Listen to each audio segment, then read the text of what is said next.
Marvelous scenery here in Wengen, Switzerland, the Bernese Oberland, and you have the 1999 edition of the Lauberhorn race, one of the classics on the tour, if not the all-time classic. They've been racing here since 1930, can you believe it? And the course is practically unchanged.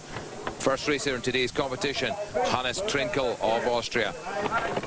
Get a good chance for a look at this long competition course. By far the most demanding in terms of time on the World Cup Tour. Well over 2 minutes long. Top upper part here, very long sweeping turns. Skier carrying something in the order of 100 kilometers per hour through the first part. Couple of wider turns and then the first of the jumps, and it's a beauty. Left foot to the right foot. Trinkel using all his gliding experience. Now he needs to slam the skis sideways and prepare himself for the fearsome Hundschapf. Round he goes, a quick switch to the right foot and through a gap of only 2 or 3 meters and a huge flight down the wall. Trinkel now, the work rate increases into Canadian curve over the... that's fantastic terrain handling from Trinkel. Bounced out of shape and onto the tails of the skis, but the big Austrian just powers his way through. You can see it's a downhill like no other. Some very narrow sections indeed.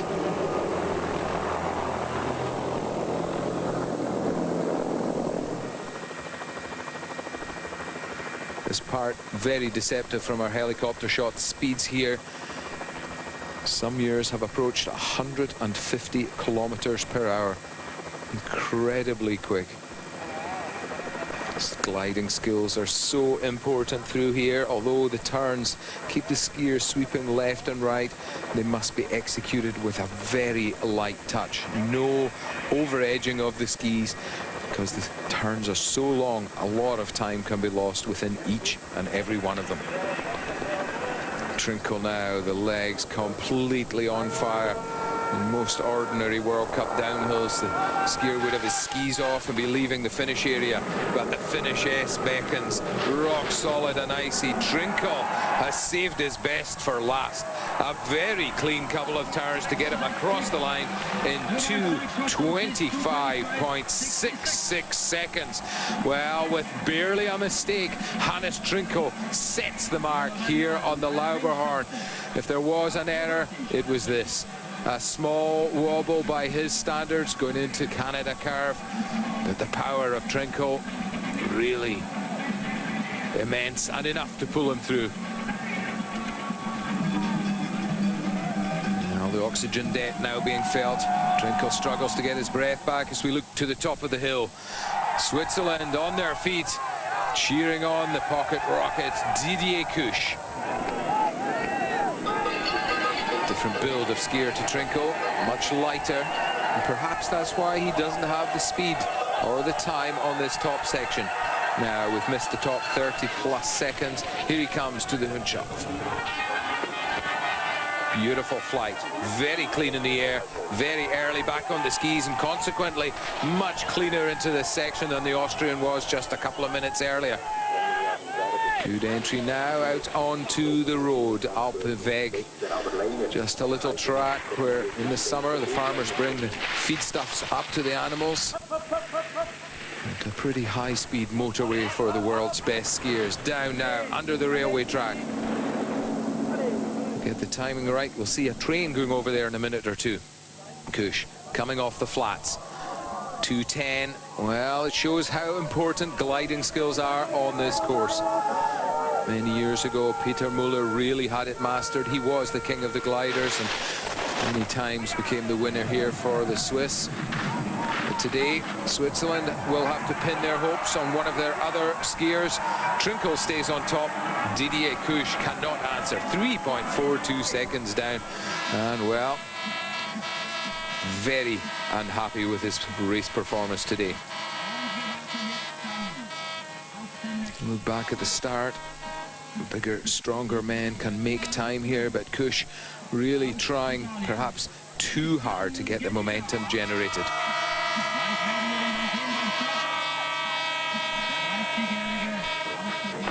Italy on course. Ghedina. Now again, we've talked already about the importance of mass. So we're looking at a skier here much more like Kjus than Trinko. But he's quicker on the top. Ghedina choosing to get into the tuck position early. Look at the vista behind. The Eiger, the Munch and the Jungfrau, three of Europe's most spectacular mountains, looking down on a very clean performance by Ghedina. Nicely through here. Oh, a little wobble onto the right ski. The inside ski being picked up there by Ghedina. Out of the Canadian curve. Pretty clean. The entry was a bit shabby. On a little setup move here on the Alpine.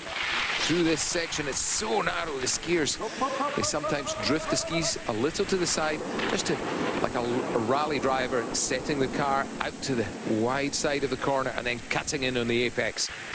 So Ghedina trying every trick in his repertoire, but perhaps the gliding skills failing him through the midsection. We saw in our initial shot how much of the course is in a relatively flat part of the mountain, but down here it drops away into the finish area. Ghedina cuts tight. Trinko will stay ahead, and Italy, in the shape of Ghedina, goes second.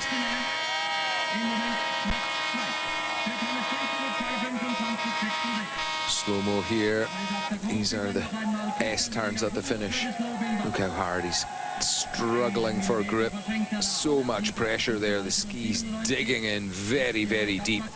The tight line perhaps not the quickest way around this particular couple of gates. Tour leader Lasse Kjus on course. Oh, power there from the start. And look at him flatten the skis very softly into these first turns. 42.92 the first split. Oh, Kjus way up on Trinko. Risky turns here. Kjus dropping the hips. Lasse Kjus pushed onto the tails of the skis. And another very strong skier using every ounce of power and strength to get himself out of trouble. This is quick through here, 75.4. It's not the fastest section on the course, but as he goes under the train track, Kjus is flying. Now, the lower turns are critical. Trinko had something saved in reserve. It's all down to physical effort now.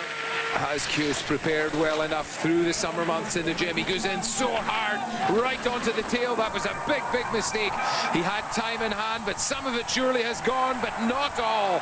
And Lasse Kjus goes clear into the lead by over half a second from Austria's Hannes Trinko there. The legs completely shot to pieces. Beautiful skiing on this top section. Kjus pushing it to the max. It shows the two men leading made classic errors up here, but beautiful recoveries followed within the blink of an eye. Well, one man that's well known for that style of skiing is just about to get us underway again. Hermann Maier pushing out massively strongly for Austria. Huge windmilling of the arms as he tries to generate as much speed as possible in the first 10 meters of the course. Oh, Maier must have had trouble in the turns. The start was excellent, but he finds himself trailing. He's got to keep it clean. There's room for improvement here, and Maier's going for it. He was in the tuck position before he'd even landed from the hood chop, and this is very good through Canadian curve. Clean and very high in the line. That will bring him faster onto this little track. Clean on the first, clean on the second, but hits the wall, goes right up on the berm. It's a longer exit to the turn, and that's translated into a reduced velocity compared with his competitors. 73.7 kilometers per hour on the gun, going under the tunnel. He's flown well. of the Hundschop. He's obviously done a good job on the gliding section. He has around half a second to make up. Can Hermann Maier do it? That's a strong turn, followed by a second. A little loss of momentum and time as well. And Maier can only manage third for now. Well, very disappointed there. Each and every one of these men want only one result. They want to see that #1 on the leaderboard. Maier definitely gave it his all. Kjus was worried, watched and waited until the result flashed up on the screen. And now he can afford to relax, but just a little. A lot of very powerful skiers still to come. Amongst them, Andreas Schiffer, a very good glider from the technical stable originally from the Austrian ski team. Great giant slalom skier in his youth. And those turns in this particular section, well, they don't bear much resemblance to real giant slalom, but same skills can be put to use. You saw Schiffer there popping the skis into the air. Wait a long time to come onto the road. Sweeps in from the left, switches across to the right. Better than Maier. Didn't hit the wall. The same sort of pace, however. So it's all down to gliding through the midsection. Coming off the flats, going very quickly here, but time again has been lost. Lasse Kjus checks the split and thinks that he's seen off another competitor. Schiffer coming to the final 2 turns. These are so demanding, and the legs just have gone. Schiffer are almost completely compressed, and more time has been lost by the Austrian. He slips in behind teammate Maier in 4th position. Well, it's a tough old game, downhill skiing, and this is the biggest test for these men.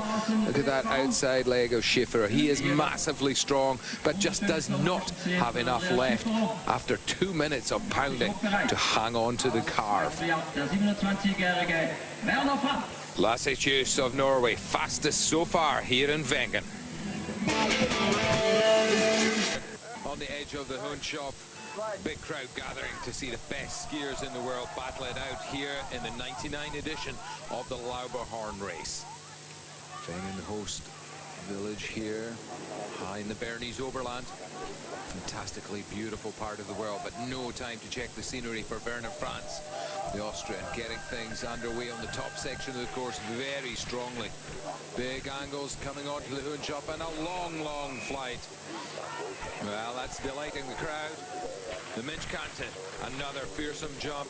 No major problems so far for the Austrian. Out onto the narrowest part of the course. Technical precision demanded and delivered. Down now through Wasserstation and out onto the flats. The gliding section now being taken in by Werner Franz, and he comes back onto our screens at lightning speed. The legs taking a pummeling on each and every one of these small rollers. The snow's fast on this lower section, but the turns are the toughest on the whole of the Lauberhorn, and Franz slams the skis sideways. It will be close to Kjus, but no major threat. Werner Franz goes 4th for Austria. The deficit in time terms, 1.20 seconds. Well, he can afford a smile. Down safely in one piece. It's quite an achievement at whatever level you were to ski this Lauberhorn race. It really is one of the toughest. Lasse Kjus for Norway leads the way. Hannes Trinkel of Austria is 2nd, and Austria have another chance. Stefan Harter on course. Powerful start and glides into the first turns well. Now approaching the Hundschop. Excellent job there by Harter. And again into Canadian curve, we see a skier in all sorts of trouble. Harter way offline on the exit of the corner, running out into the soft snow and having to almost climb back up the hill to get onto the narrow track. Through Bruglies, not carrying that much speed by the looks of things. Speed gun giving him 70.9 kilometers per hour. The pace practically double that as he comes back into view, but look at the time. My goodness, 2 whole seconds behind race leader Kjus. Not enough of the course left for Harter really to try to do anything about that. He just has to hang on and try to stay on his feet. The last flight from the Zeelsprung across the line, and it's 2.29 down and 6th position. Look at the total time, almost 2.5 minutes of fantastically difficult flat-out effort. Here comes the Zeel S once again. The second last turn here before the jump to the finish. And the legs again taking an enormous amount of punishment.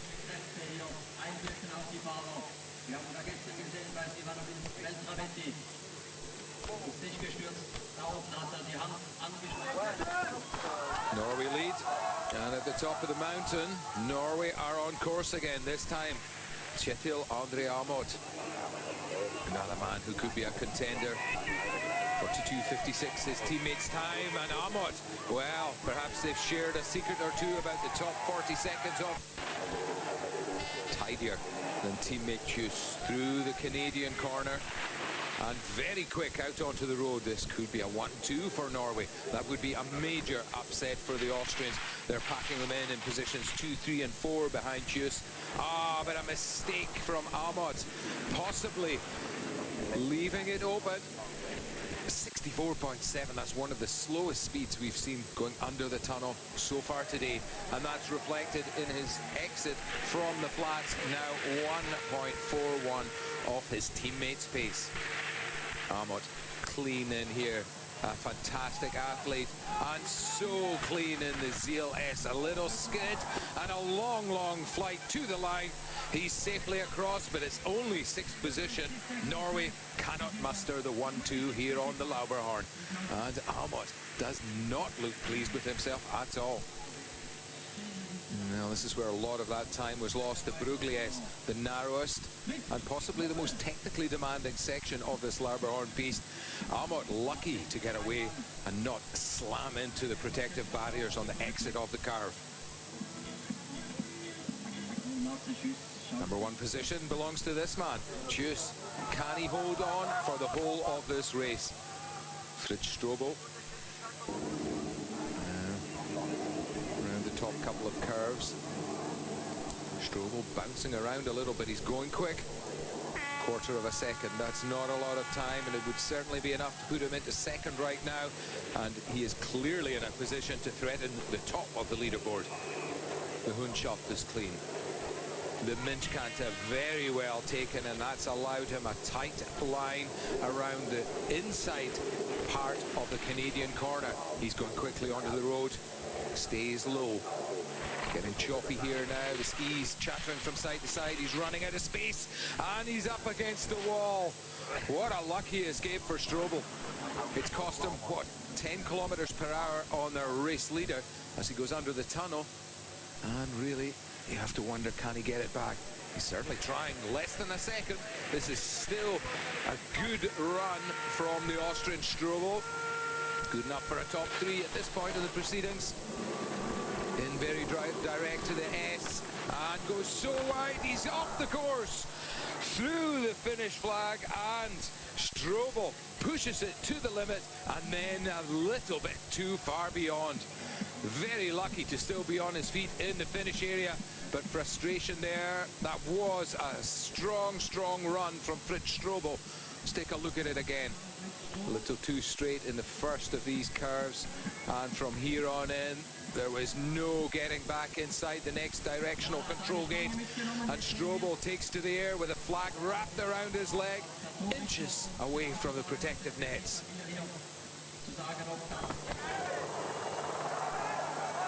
Hans Knaus, yet another Austrian. Our team really at their height in this mid-season race. 42.56 has been the fastest time on the top section for a long time, but no more.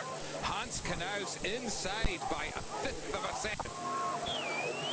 Right on the money throughout the Canadian corner. Hans Knaus down low across the road. The This has seen off a couple of other challengers, and Knaus too in a bit of trouble, but doesn't run too high on the wall. He's not as fast as Kjus. He's not as fast as Trinkle as he goes under the bridge, but he is a very good glider. What does the split give him coming off the flats? And yes, indeed, quarter of a second in touch with second position here. And it's all, once again, down to these final two turns. Onto the left ski, burning legs, onto the right. And he too runs wide. He's close to the fence, over the line. And it's third for Hans Knaus. Just over half a second off the pace, but he's delighted with that. Top three on this piece means you really are one of the best in the world. Well, tremendous efforts from each and every one of these men. Lasse Kjus still leads the way by a whisker from Hannes Trinkle, and Hans Knaus, we just saw a moment ago, skiing into third position for Austria. They're not done yet. Yet another Strobel this time. This time it's Joseph, or Pepe as he's better known. Man who's gone very quickly here before. An excellent glider. Not as quick as he would have hoped on these top turns. And a little scrappy coming to the Hundschopf. Press, keep that tuck position, drop out of the air, maintain contact, regain contact with the snow. Oh, into Canadian corner, and the landing from the Minchkant had him on the tails of his skis. And Strobel, another lucky escape. Through the Brugli, this is better, should come out of here pretty quickly. Doesn't hit the wall, all to do with the way he entered that section. The entry point of the first of those two turns is absolutely critical. Off the flats, through our speed gun. The next split time, well, 1.67. Definitely book him a place in the top 10. It's the longest competition on the tour, and as we've gotten used to over years and years of competition here, we see the greatest gaps between the racers come the line. And Strobel crosses that line, sneaks a top 10, that'll do for him. 1.72 the deficit after 2.5 minutes of incredible effort. Good job here, the exit from the Minchkant. Skis, it would have been curtains.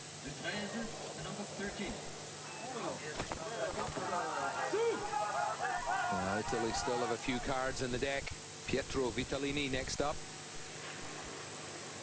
Our best skier at the moment. Still, Christian Ghedina. So what can the younger competitor do? Ooh, in trouble here, coming to the Hundschopf, is running out of space to line things up, brings it back in the nick of time. Incredibly brave efforts by these men. These jumps really are massive, and again a skier almost losing contact with the snow on the entry to the Canadian corner. Brugli, he opens up from the tuck position, sets it up well, stands hard on the left, stands hard on the right ski, and keeps the speed up well. 70.9 is very good. Kjus this time stays fastest shape, recovers it well, and again a strong turn to his left to get him safely across the line. It's 12th for Italy in the shape of Pietro Vitalini. And, well, looks absolutely exhausted down here.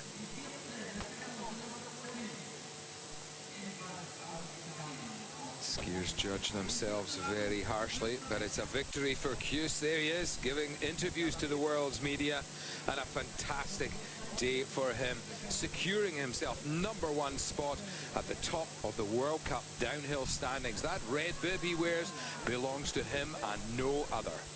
It was a tough battle today in Wengen. The Austrians tried in vain to topple the attacking Viking, but in the end, Lasse Kjus takes the win, and with it, the downhill title for this season.